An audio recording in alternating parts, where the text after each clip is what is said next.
오늘 본문 말씀에 보면 두 사람이 등장합니다. 부부입니다. 화면 보시겠습니다. 남편은 사가랴이고 아내는 엘리사벳입니다. 사가랴와 엘리사벳의 이름을 히브리어로 보게 되면 사가랴는 스가랴라는 이름이고 엘리사벳은 엘리세바라는 이름이 되겠습니다. 엘리세바는 아론의 아내 이름입니다.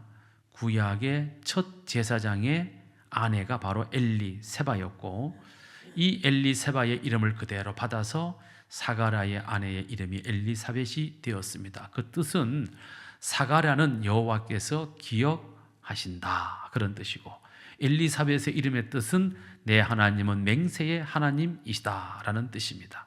오늘 성경 보니까 사가랴는 아비야 반열의 제사장이었고 엘리사벳은 아론의 후손 중에 한 명이었더라. 그러니까 두 사람 다 집안이 좋았다, 나빴다?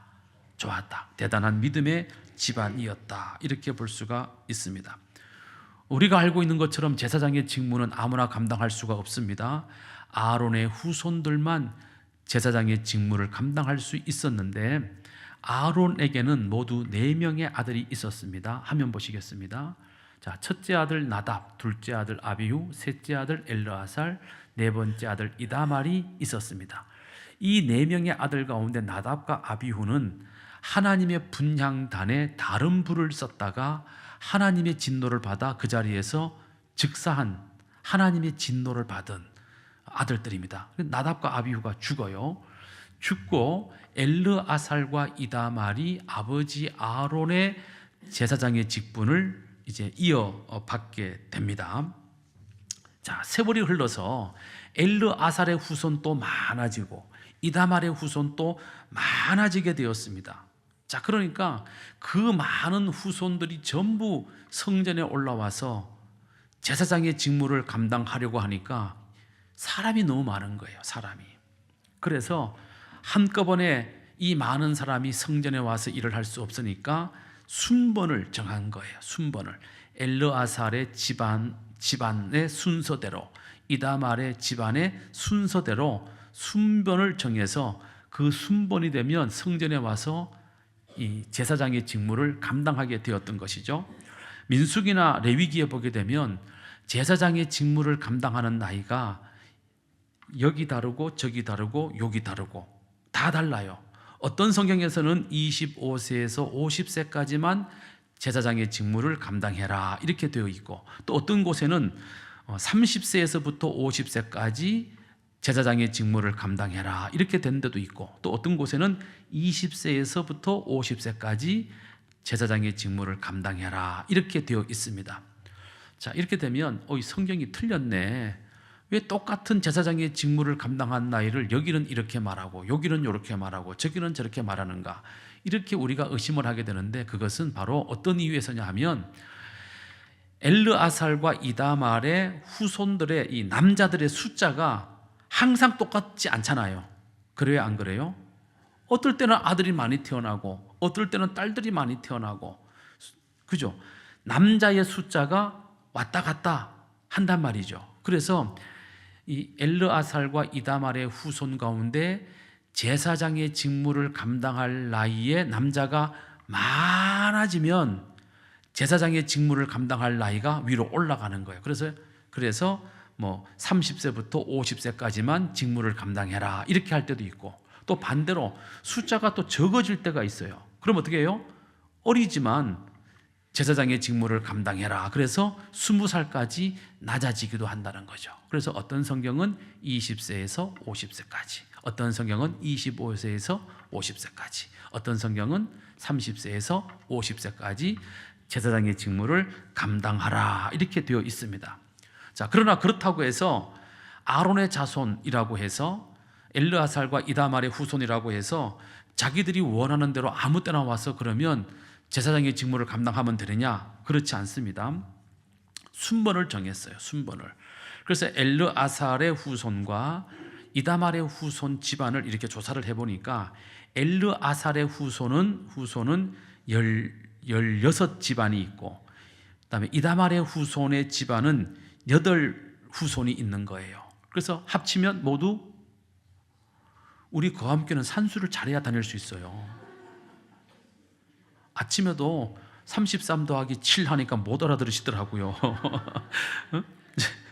16 더하기 8 하면 얼마예요?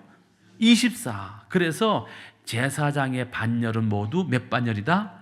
24 반열이다. 근데 반열이라는 이 어려운 말을 쓰니까 요즘 시대에 누가 이 반열이라는 말을 써요? 그냥 조 24조가 만들어졌다 이 말. 24조. 엘르아살의 16집안, 이다말 후손의 8집안 합쳐서 28집안이 만들어졌고 그 24집안을 가지고 조를 정하는 거예요. 조를. 자, 화면 보시겠습니다.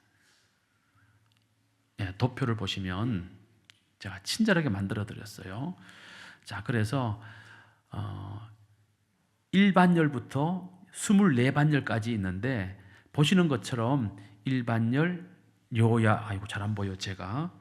1반열에 여호야립, 2반열에 여디야, 3반열에 하림, 4반열에 스오림, 5반열에 말기야, 6반열에 미야민, 7반열에 학고스, 8반열에 아비야, 9반열에 예수와, 10반열에 스가냐, 11반열에 엘리야십, 12반열에 야김, 13반열에 훗바, 14반열에 예세부와, 15반열에 빌가, 16반열에 임멜, 17반열에 헤실, 18반열에 핫비세스, 19반열에 부다히야, 20반열에 여헤스겔, 21반열에 야긴, 22반열에 가물, 23반열에 들라야, 24반열에 마시야. 이렇게 반열이 정해져 있는데 16반열까지는 모두 엘리아살의 후손 집안이고 17반열부터 24반열까지는 이다말 반열의 집안입니다. 그 집안의 숫자대로 이렇게 쭉 놓고 누가 1반열이 되고 누가 24반열이 될 것인가는 제비를 뽑은 거예요. 제비를. 그래서 제비를 뽑아갖고 쭉 이렇게 순서를 만들어서 1조, 2조, 3조, 4조, 5조, 6조. 그러니까 1조는 여호야립의 후손들이 다 1조에 다 들어가는 거예요. 자, 여러분 보시는 것처럼 24반열에는 마아시아의 후손들이 24반열, 24조에 마아시아의 후손들은 다 들어가는 거예요. 남자들은 다 들어가는 거예요. 자, 앞에 화면으로 가겠습니다. 자, 그러면 오늘 본문에 나오는 스가랴는 아비야 반열의 제사장이었다 그랬어요. 그럼 아비야는 몇 반열이에요? 8번째 반열이에요. 그러니까 스가랴는 아비야의 뭐라는 거예요? 후손이라는 거죠. 아비야의 후손은 전부 다 8반열에 들어가는 거예요. 자, 이해가 가시죠? 네. 안 가시는가? 이해가 가시죠? 자, 그런데 조사를 해보니까 한 반열당, 평균적으로 한 반열당 800명 정도의 제사장이 늘 유지가 됐어요. 한 반열에. 그러니까 1조에 800, 2조에 800, 거의 800여 명, 800에서 900명 사이에 남자 20세에서 25세 또는 25세에서 50세에 이 제사장 직무를 감당할 남자들이 한 조마다 800명쯤 있었다는 거예요. 자, 다음 화면 보시겠습니다. 네, 그러면 이거 아닌데? 이거 나중에 그럼 제가 입으로 설명하고 말겠습니다. 제사장 직무의 감당. 엘르아살의 후손 16명, 이다말 후손의 8명을 대상으로 제비를 뽑아서 24개 조로 구성을 하고 예수님 당시의 제사장은 모두 2만여 명쯤 됐다 그래요. 2만여 명. 그래서 한 번 맡은 한 반열은 한 조는 800여 명 정도로 이루어져 있는데 순번에 따라 7일씩 1년에 2번 성전에 올라와서 봉사를 하는 거예요. 이해가 가시죠? 자, 그럼 한 조가 1년에 총 며칠을 해야 돼요? 산수를 잘해야 그와 함께 다닐 자격이 있어요. 자, 한 번 올라올 때 7일을 봉사해야 돼. 그럼 2번 올라오니까 1년에 며칠? 14일을 감당해야 돼요. 14일. 그럼 14일 곱하기 24조 하면 얼마예요? 14 곱하기 24 하면 곱하기가 좀 어려워요. 그냥 336이에요. 336. 그러니까 336일 동안 모든 제사장들이 1년에 2번씩 올라와서 조별로 성전을 봉사하는 거죠. 봉사하는 거예요. 자, 성전에 올라와서 이 제사장들이 하는 일이 굉장히 많아요. 엄청나게 많습니다. 번제단에 불을 꺼지지 않게 계속 번제단에 불을 넣는 거, 그 번제단에 넣을 장작을 계속 준비하는 거, 그 다음에 백성들이 가지고 온 짐승, 제물로 가지고 온 짐승을 잡는 거, 그리고 또 진설병에 올릴 떡을 계속 만드는 거, 뭐 아침 저녁으로 매일 번제를 한 번씩 드리는 거, 또 물두멍, 손 씻는 그 물두멍에 물을 계속 채워 넣는 거, 이런 여러 가지 막 잡다한 일이 있잖아요. 성전 청소하는 거 뭐부터 시작해가지고 여러 가지 일이 있어요. 그럼 이 여러 가지 일을 그러면 누가 맡느냐, 어떻게 맡느냐? 대제사장이 당신은 이거 하고 당신은 이거 이렇게 시키지 않는다는 거예요. 어떻게 하냐면 그 모든 일을 다 적어가지고 통에 넣어. 그리고 800명의 제사장들이 와가지고 그거를 뽑아, 제비를 뽑아. 딱 뽑았는데 양 잡는 일. 이러면 이 사람은 7일 동안 뭐 해야 돼요? 양만 잡고 가는 거야. 딱 뽑았는데 물두멍에 물 채운 일. 이러면 어떻게 돼요? 이 사람은 7일 동안 계속 물만 날라야 되는 거예요. 그런데 어떤 사람은 딱 뽑았는데 진설병상에 떡을 올리는 일. 그러면 떡만 올리면 돼. 떡만 올리면 돼. 또 어떤 사람은 진설병 떡을 만드는 일 하면 그 사람은 어떻게 해요? 7일 동안 뭐만 하면 돼? 떡만 만들면 되는 거야. 떡만. 분향단에 향을 피우는 일 하면 그 사람은 7일 동안 뭐만 하면 돼요? 향만 계속 피우고 가면 되는 거예요. 7일 동안. 그러면 그 성전의 많은 일들 가운데 힘든 일도 있고 편한 일도 있고, 성전 안에서 하는 일도 있고 성전 바깥 땡볕에 하는 일도 있고, 그래요 안 그래요? 그렇잖아요. 그러면 누구는 힘든 일을 하고 누구는 어려운 일을 하고 불평할 수 있다 없다? 없다 이 말이에요. 왜? 이스라엘 백성들은 제비 뽑아서 나오면 그것을 하나님의 뜻으로 그냥 받아들여 버리는 거예요. 아, 하나님이 이번 7일 동안은 나한테 장작만 열심히 패라고 그랬구나. 그러면 장작만 열심히 패고 가면 되는 거야. 예. 오늘날 우리 교회 일도 마찬가지예요. 각자의 재능과 은사와 달란트에 따라서 하나님이 우리 모두에게 각기 그 믿음의 분량대로 직분을 맡기셨어요.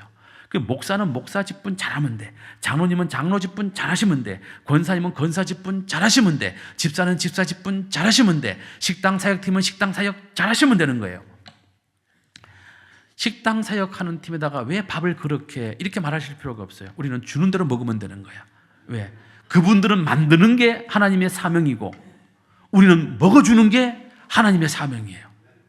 각자 받은 대로 그냥 하시면 되는 거야. 교회는 이러쿵저러쿵 말을 하면 안 되는 거예요.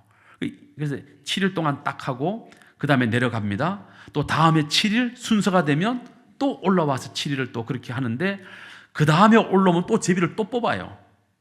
그럼 어떻게 돼요? 바뀔 수도 있고 안 바뀔 수도 있고, 그거는 하나님의 뜻이다 이 말이죠. 자, 그렇게 이제 성전의 일을 다 끝나고 나면 7일이 지나면 이 제사장들이 인순계를 하고 어떻게 합니까? 다음번 순서에다가 넘겨주고 자기 집으로 돌아가서 그 다음에 올라올 때까지는 어떻게 해야 돼요? 그 동네에서 주민들과 함께 살아야 돼요. 그러면서 제사장들은 그 동네에서 일반 주민들과 함께 살면서 여러 가지 공익에 가까운 일들을 하게 되는데, 그 일을 바깥일이라고 했어요. 바깥일. 그러니까 성전에서 하는 일은 안의 일, 성전 밖에서 하는 일은 무슨 일? 바깥일. 제사장이 성전에 와서 하는 일은 거룩한 일, 그리고 이것은 안의 일. 성전 밖에 나가서 하는 일은, 순번이 이제 끝나서 돌아가서 해야 되는 일은 바깥일이라고 규정을 했단 말이에요. 그러면 그 일이 뭐냐? 화면 보시겠습니다. 우리 거함교회 오후 예배는 성경 공부하면서 말씀을 듣는 시간이기 때문에 제가 가능하면 자세하게 말씀을 드려요. 자, 성전에서의 봉사가 끝나고 집으로 돌아간 제사장들이 하는 일을 뭐라 그런다고요? 바깥일이라고 그런다 말이에요. 어떤 일이냐? 서기관으로서 성경을 필사하기도 하고요, 교사로서 율법을 교육하기도 하고요, 재판장으로서 주민을 재판하기도 하고요, 상담자로서 주민을 상담해 주기도 하고요, 또는 재무관으로서 지역 공공사업의 돈을 제사장들이 관리해 줬다 이 말이에요. 이해가 가시죠? 제사장들, 레위인들, 레위 지파 사람들, 아론의 후손들은 물려받은 땅이 없어요. 자기 기업이 없어요.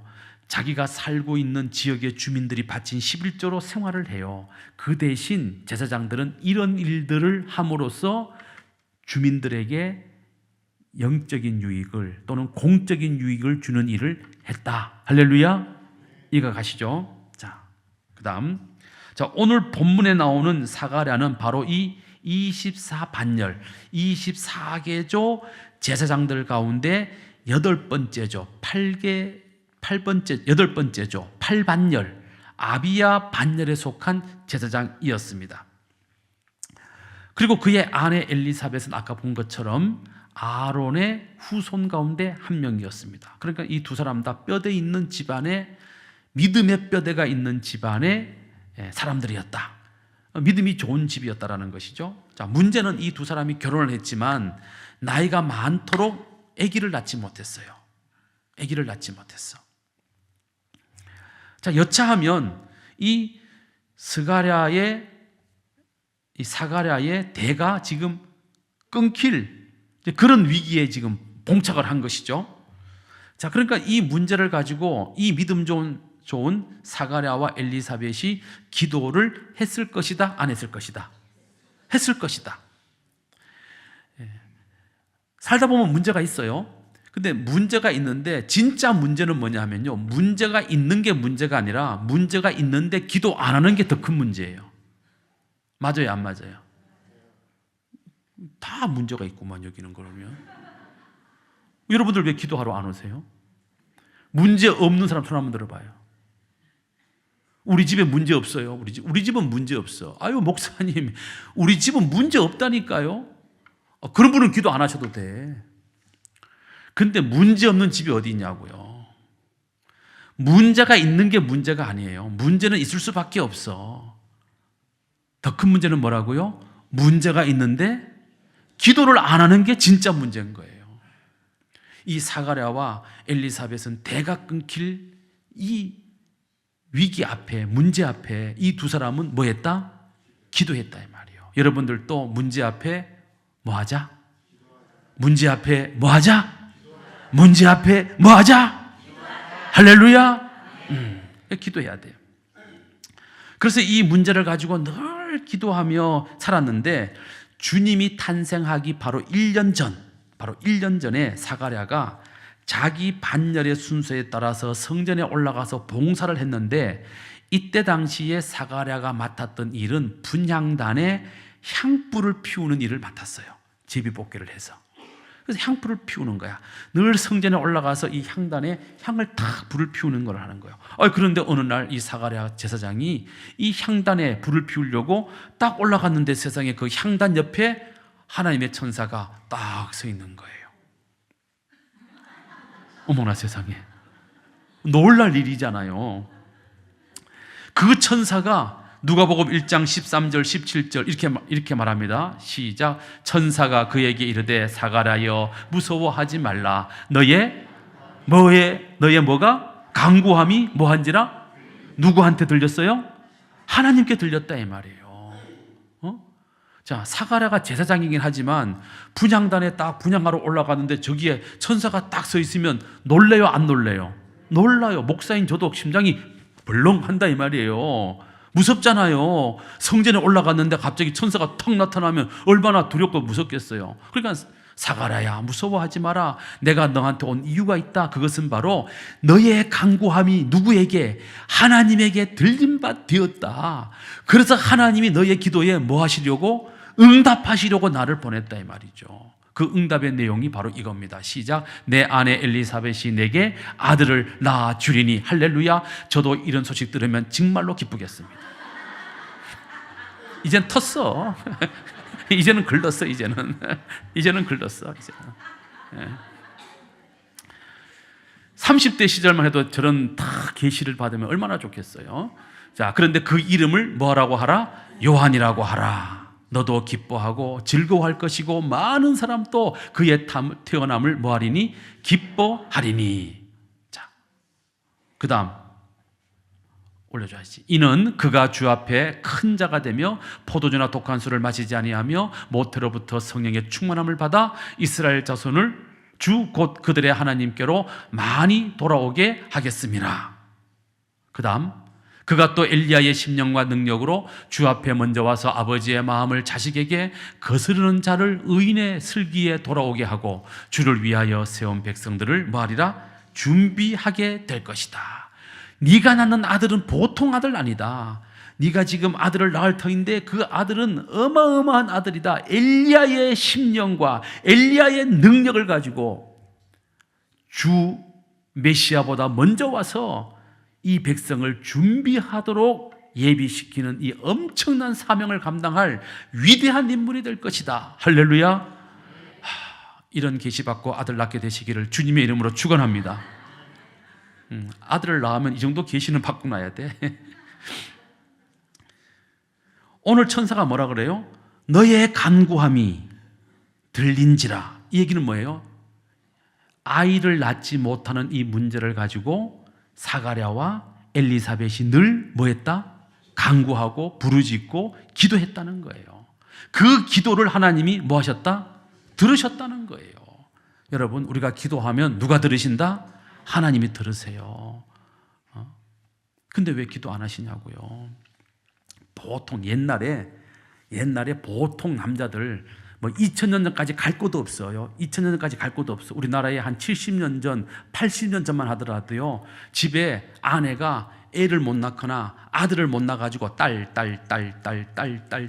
계속 딸을 낳으면요, 이 남자가요, 남자가 어떻게 하는지 아세요?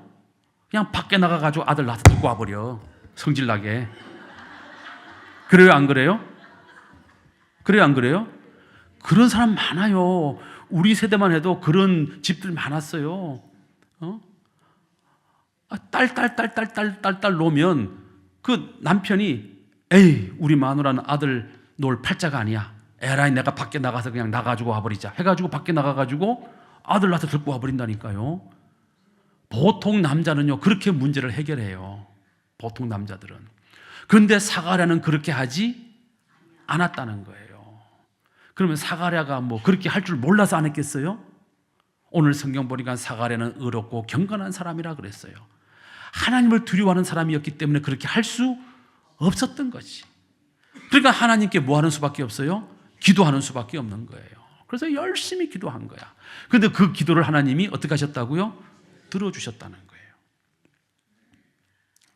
자, 6절 말씀 올려주세요. 자, 시작. 이 두 사람이 하나님 앞에 의인이니 주의 모든 계명과 규례대로 흠이 없이 행하더라. 자, 주의 계명을 흠 없이 행하는 이 두 사람이 아들을 못 낳는다고 그래가지고 딴 데 가서 아들을 낳으면 돼요, 안 돼요? 안 되죠. 그러니까 이 두 사람은 하나님께 기도하는 길밖에 없었다는 것이죠. 그런데 하나님이 그 기도를 들으시고 내가 너의 기도를 들었노라. 할렐루야. 얼마나 놀라운 일입니까? 그래서 네가 기도한 대로 아들을 낳을 것이고 그 아들은 엘리야와 같이 능력 있는 주의 종이 되어서 메시아보다 먼저 와서 그의 백성을 준비하는 일을 하게 될 것이다. 그 아들의 이름을 뭐라고 해라? 요한이라고 불러라 하고 딱 가르쳐 줬어요. 자, 그때 이 사가랴 제사장이 천사의 그 말을 믿었어요? 못 믿었어요? 믿었어요? 못 믿었어요? 안 믿었어요. 못 믿은 게 아니고 안 믿었어요. 여러분, 제사장이라고 해서요 모든 믿음에 다 모범이 되는 건 아닌 것 같아요. 목사라고 해서 모든 신앙생활의 정답은 아닌 것 같아요. 사가랴 이 제사장이 아까 본 것처럼 의인이고 주의 계명과 율례와 법도를 철저하게 지키는 사람이었음에도 불구하고 열심히 기도했는데 막상 자기가 기도한 대로 응답이 탁 이루어졌는데 그 응답을 믿지 못하겠는 거예요. 그래서 누가복음 1장 18절에 이렇게 대답을 합니다. 시작. 내가 이것을 어떻게 알리요? 내가 늙고 아내도 나이가 많으니이다. 그럼 뭐하러 기도했어? 그럼 뭐하러 기도했어? 그렇잖아요. 막상 아들을 준다고 하니까, 아니 아들 달라고 기도했다가 막상 아들을 준다고 하니까, 아니 하나님 나 나이 많고 우리 아내도 나이가 많아요. 이걸 우리가 이거 어떻게 되겠어요? 이렇게 반응했다는 거예요. 근데 여러분, 하나님은 능치 못함이 없으시다. 할렐루야. 하나님은 하시려고 마음만 먹으시면 무엇이든지 하나님은 하실 수 있다. 할렐루야. 그래서 하나님은 전지전능하신 분인 거예요. 근데 사가랴가 갑자기 기도는, 하나님, 우리 아내가 나이가 많고 나도 나이가 많고 애를 못 낳아가지고 지금 대가 끊기게 생겼는데, 하나님, 우리 아내의 태의 문을 여시고 우리 집에도 아들을 주시옵소서, 아들을 주시옵소서. 기도하다가 하나님이 그래 옛다, 아들을 낳아라 하니까, 아니요, 내가 지금 나이가 몇 살인데 아들을 낳아요? 이랬다는 거예요. 이게 앞뒤가 안 맞잖아. 응? 아마도 사가랴가 깜짝 놀래서 그랬을 거예요. 이야, 우리 하나님이 나같이 나이 많은 남자를 통해서, 나이 많은 우리 아내를 통해서 아들을 주신다고? 이야, 이게 꿈이야 생시야? 이래서 자기도 모르게, 아이고 하나님, 내가 지금 나이가 몇 살인데, 우리 아내가 지금 나이가 몇 살인데, 아이고 이게 어떻게 되겠습니까? 이렇게 대답을 했다는 거예요. 자, 하나님이 이 사가랴에게 벌을 줬을까요? 아니면 상을 줬을까요? 네? 벌을 줬어요. 벌을.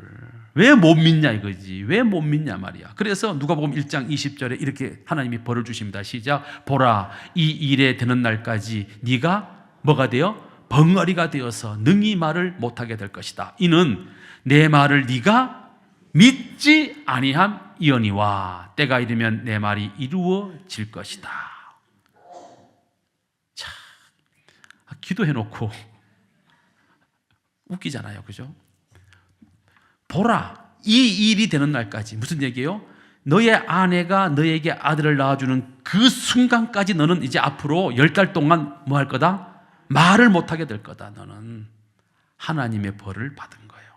다시 말하면 입을 촐싹대고 놀리면 안 된다 이 말이지. 그런 마음이 있더라도 입을 꽉 다물고 아멘을 했었어야지. 내 나이가 몇 살인데, 우리 마누라가 몇 살인데, 생각으로만 했었어야지. 그걸 그냥 촐싹대고 입으로 탁 뱉었다가 하나님께 벌을 받아버렸어요. 그래서 그 입을 촐싹대지 못하도록 하나님이 그 입을 어떻게 해요? 막아버리신 거야. 벙어리가 되어버렸어요. 자, 그래가지고 이제 이 사가랴가 졸지에 벙어리가 돼가지고 집으로 돌아갑니다. 집으로 돌아가. 자, 그러면 이 기쁜 소식을 아내에게 말을 해야 돼요? 안 해야 돼요? 해야 되잖아요. 여보, 우리가 기도한 대로 하나님 우리한테 아들을 주신대. 그 아들의 이름을 요한이라고 지으라고 그러셨어 라고 얘기를 해야 되는데, 지금 이 남편 사가랴가 뭐가 돼버렸어요? 벙어리가 돼버렸어요. 말을 못하는 거야. 얼마나 답답했겠어요. 끙끙 앓았겠죠. 그런데 세상에 그 사가랴가 돌아오고 얼마 지나지 않아서 아내 엘리사벳의 몸에 패기가 나타난 거예요. 임신의 증상이 나타난 거예요. 그러니 엘리사벳이 얼마나 놀랬겠어요. 이게 꿈이냐 생시냐 이 말이지. 그런데 엘리사벳은요, 자기 몸에 임신의 기운이 나타나자 이렇게 반응을 해요. 누가복음 1장 25절 시작. 주께서 나를 돌보시는 날에 사람들 앞에서 내 부끄러움을 없게 하시려고 이렇게 행하심이라 하더라. 무슨 얘기예요?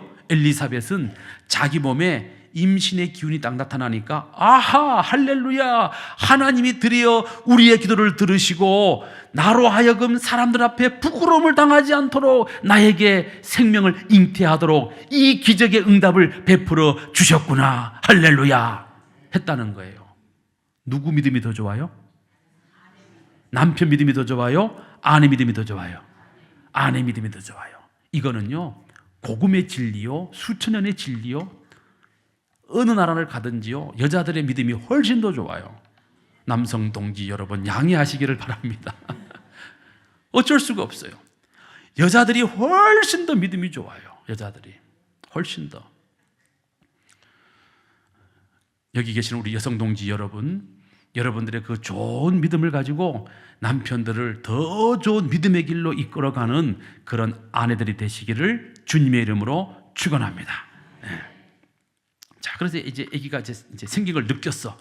그래서 남편은 안 믿었는데 아내는 딱 믿어버린 거예요. 자, 그런데 나이가 지금 60이 넘고 70이 다 돼가는 할매가 갑자기 애가 생겼어. 갑자기 임신이 됐어. 그렇다고 이 나이 많은 60, 70 된 할매가 동네방네 다니면서 아이고 여보시오 여보시오 세상에 내가 하나님의 응답으로 내가 애를 가졌어 하고 돌아다니면 사람들이 뭐라 그래요? 축적바가지라 그러는 거지. 저 할마씨가 정신이 있나 없나. 그래서 사람들이 그렇게 나를 보고 흉보고 비웃고 조롱할까 봐 이 엘리사벳이 참 머리가 좋아요. 그래서 아무도 없는 곳으로 가가지고 5개월 동안을 숨어 지냅니다. 5개월 동안을 숨어 지내요. 그러니까 사람들이, 동네 사람들이 궁금하잖아요. 아니 갑자기 사가랴 제사장의 아내가, 사가랴 제사장이 예루살렘에 가가지고 성전일 마치고 돌아와가지고 벙어리가 됐다는데 세상에 그 벙어리 된 남편을 두고 아내가 사라졌다네. 아니 이 여자가 어디 간 거야? 하고 동네 사람들이 궁금해요? 안 궁금해요? 궁금하잖아. 그럼 알아봤을까요? 안 알아봤을까요? 알아봤겠지. 아니 이 여자가 어디 간 거야? 도대체 무슨 일이야? 아니 저 벙어리로 된 남자, 벙어리가 돼버린 남편은 두고 도대체 이 여자가 어디 갔어? 하고 알아 물어 봤더니 어허, 이 여자가 세상에 그 나이에 뭘 가졌다네? 애를 가졌다네? 아하, 그렇구나. 그 집안이 애가 없어서 그렇게 기도하더니 드디어 하나님이 그 집안에 선물을 주셨구나. 할렐루야. 모든 사람들이 그 일을, 엘리사벳이 아기 가진 일을 기뻐하고 박수치고 좋아할 때까지 이 엘리사벳은 드러내지 않고 자랑하지 않고 5개월 동안을 숨어서 지냈다 이거예요. 자, 그리고 나서 한 6개월쯤 되었을 때 사가랴에게, 남편 사가랴에게 나타나서 네가 아들을 낳을 것이니 그 이름을 요한이라고 하라고 알려준 그 가브리엘 천사가 동정녀 마리아에게 나타나서 네가 성령으로 아이를 잉태하고 낳으리니 그 이름을 예수라 하라 하고 마리아에게 예수님의 탄생을 고지해 줍니다. 그 말을 들은 마리아가 놀랬어요? 안 놀랬어요? 놀랬지. 왜? 아직 남자와 동침한 적이 없는 동정녀의 몸, 처녀의 몸으로 애를 갖다니 너무나 놀라운 일이죠. 그래서 자기가 가만히 생각해 보니까 우리의 먼 친척 엘리사벳이 성령으로 아이를 잉태했다는 소식을 들었거든.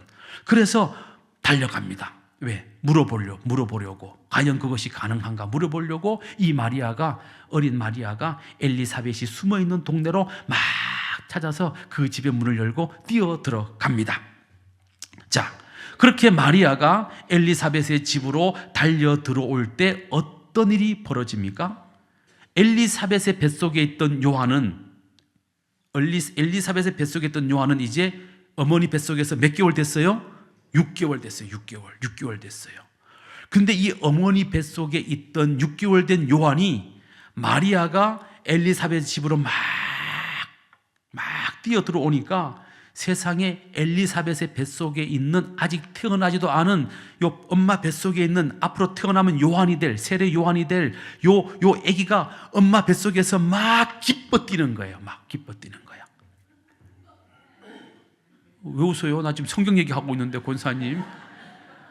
목사가 거짓말 하겠어요? 막 기뻐 뛰는 거야. 왜 기뻐 뛰겠어요? 세례 요한은 성령이 오늘 성경 말씀 보니까 어머니 뱃속에부터 성령이 충만했더라. 그러니까 이 어머니 뱃속에 있는 세례 요한이 마리아의 뱃속에 이제 갓 잉태된 예수 그리스도의 존재를 알았다 이 말이에요. 그래서 이 어머니 뱃속에서부터 메시아이신 예수 그리스도가 마리아의 뱃속에 든 채로 달려 들어올 때 이 세례 요한이 엄마 뱃속에서 기뻐 뛰며 즐거워하였더라. 할렐루야. 불가능하다 아니에요. 성령의 잉태, 성령의 충만, 성령의 역사는 충분히 가능할 수 있어요. 자, 그러자 누가복음 1장 41절 42절에 이렇게 되어 있어요. 시작. 엘리사벳이 마리아가 무난함을 들으매 아이가 복중에서 뛰노는지라 요게 그거예요. 요게. 그러자 엘리사벳이 성령의 충만함을 받아 큰 소리로 불러 이르되 여자 중에 당신이 복이 있으며 당신 태중의 아이도 복이 있도다 하면서 경배했다는 것이죠. 자, 그러면서 누가복음 1장 43절에 엘리사벳이 또 이렇게 말합니다. 내 주의 어머니가 내게 나오니 이 어찌된 일인가. 내 주의 어머니, 다시 말하면 마리아의 뱃속에 있는 아이는 보통 아이가 아니고 장차 우리의 뭐가 되실? 주가 되실 아이구나. 그런데 이 주님을 잉태한 여종이 나에게 나오니 이 얼마나 놀라운 일이냐, 이렇게 감동했다는 거예요. 자, 이런 것을 보면 제사장 사가랴하고 그의 아내 엘리사벳하고 두 사람을 딱 놓고 보면 누구 믿음이 더 좋다? 엘리사벳의 믿음이 더 좋다. 남성 동지 여러분들 분발하시기를 바랍니다. 분발하셔야 돼. 자, 그렇게 엘리사벳을 찾아온 마리아는 3개월 정도 이 엘리사벳과 함께 지내다가 돌아가고 1개월 뒤에 엘리사벳이 드디어 이제 10달이 되었으니까 아기를 낳습니다. 아기를 낳습니다. 그리고 아기를 낳고 8일이 지나자 이스라엘의 법은 남자아이가 태어나면 8일째 되는 날 할례를 행해요. 할례를 행하는데 할례를 행하면서 이 아이에게 이름을 지어줘요. 이스라엘 전통은 아이에게 이름을 지어줄 때는 반드시 그 조상들 중에 어떤 사람의 이름을 물려받게 돼 있어요. 그러니까 생뚱맞은 이름은 없다 이 말이에요.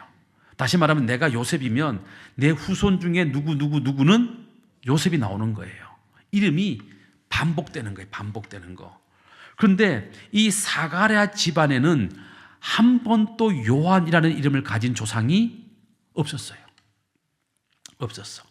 그래서 엘리사벳이 이제 8일째 됐으니까 일어나가지고 아이를 이제 제사장에 갔다가 보이고 제사장이 할례를 행하는데 그래, 이 아이의 이름을 뭐라고 지으면 좋겠어? 라고 물으니까 이 엘리사벳이 뭐라고 대답을 해요?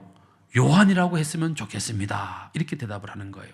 그러자 사람들이 아니 이거 보세요. 당신 집안에는 지금까지 단 한 번도 요한이라는 이름을 쓴 사람이 없습니다.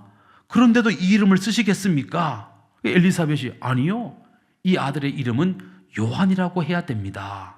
자, 그러니까 다른 제사장들이 할례를 집행한 제사장들이 아니 그래도 그렇지 아들의 이름을 아내가 지으면 되나? 엄마가 지으면 되나? 아버지가 지어야지. 그래가지고 지금 말 못하고 입 다물고 있는 벙어리가 된 아버지 사가랴에게 몸짓으로 이렇게 물어봤다 이 말이에요. 무슨 뜻이에요? 이거 봐, 아들 이름을 뭐로 할 거야? 이렇게 물어봤다 이 말이에요. 그러니까 이 사가랴가 말을 못하니까 가지고 오라고. 뭘 가지고 오라고? 쓸 거 가지고 오라고. 그래가지고 쓸 걸 갖다 줬더니 이 사가랴가 뭐라고 써요? 요한이라고 썼다 이 말이에요.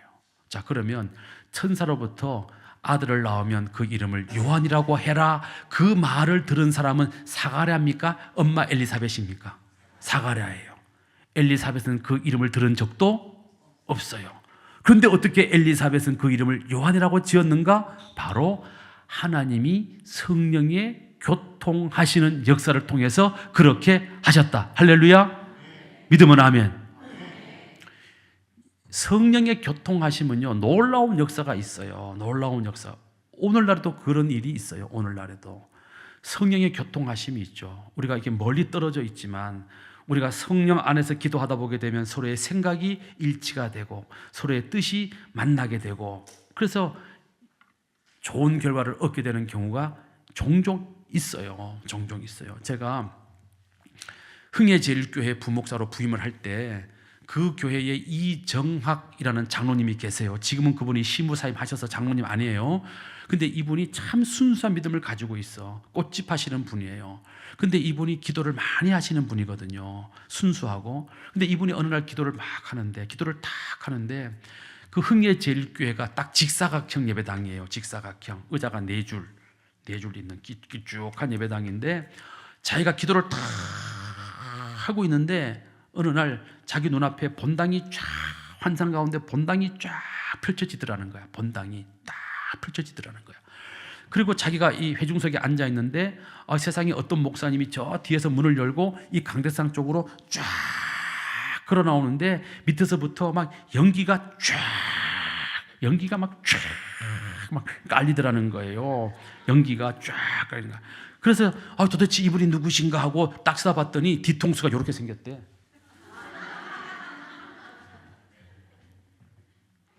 제가 이 뒤통수가 크잖아요. 뒤통수가.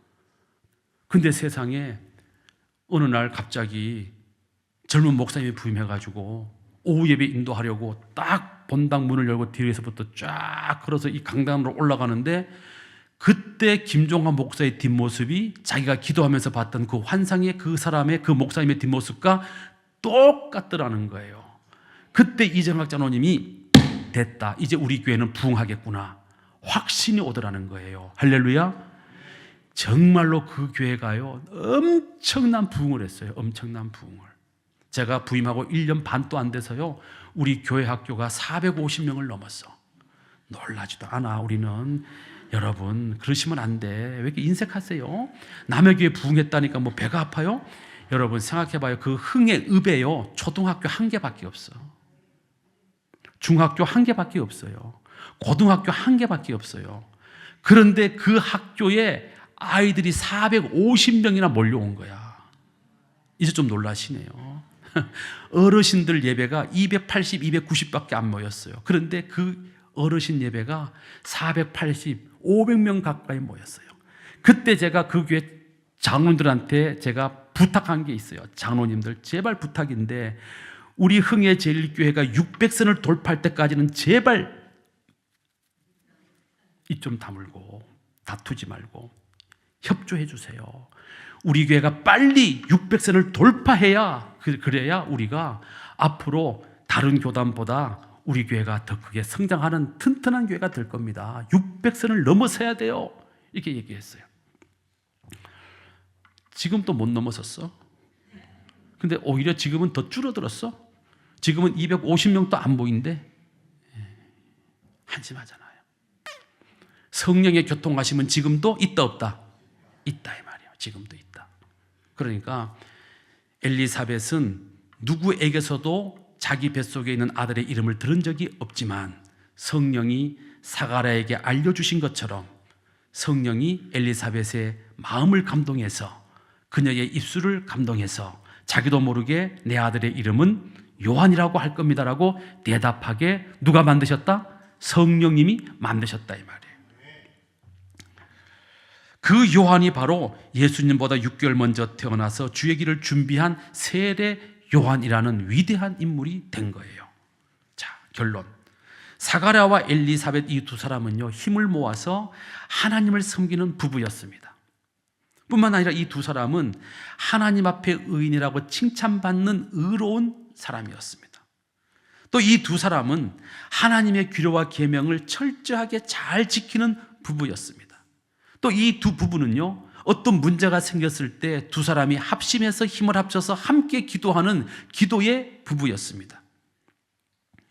물론 사가랴가 기도의 응답을 믿지 못하고 잠시 잠깐 믿지 못해서 벙어리가 되는 이 벌을 받기는 했지만 어쨌든 이 두 부부는 믿음 생활하는 부부들에게는 매우 귀감이 될 만한 부부였다 이 말이죠.